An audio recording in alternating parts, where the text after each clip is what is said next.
Magandang araw po. Ako po si Teti Romero ng Grade 4 Leto. Ang gagawin ko po ngayon ay basket composting.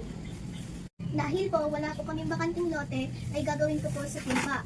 Kung makikita niyo naman po, may butas na po ang ating timba para po makasingaw ang ating compost at hindi mamaho.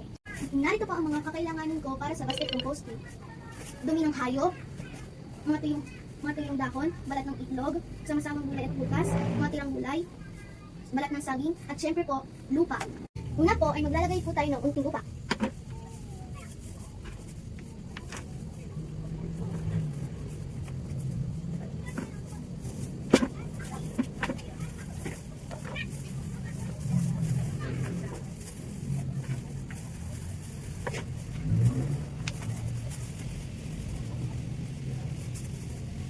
Po ay lalagyan na po natin ng tuyong dahon.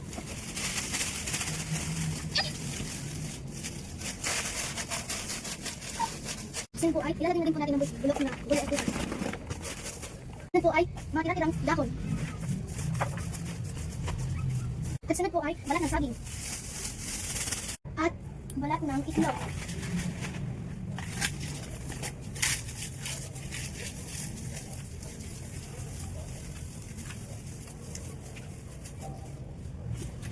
Dumi ng hayop.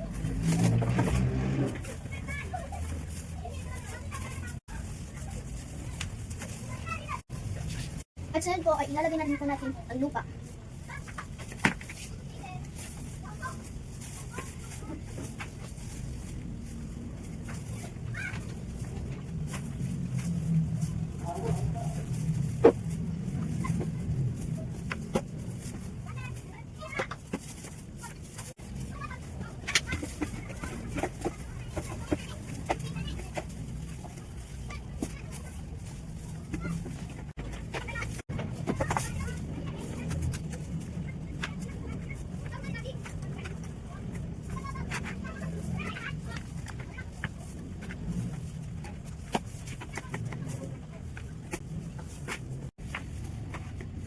Pwede na po siguro itong lupa. Panghuli po ay tatakpan po natin para hindi po langawin. Yan lamang po.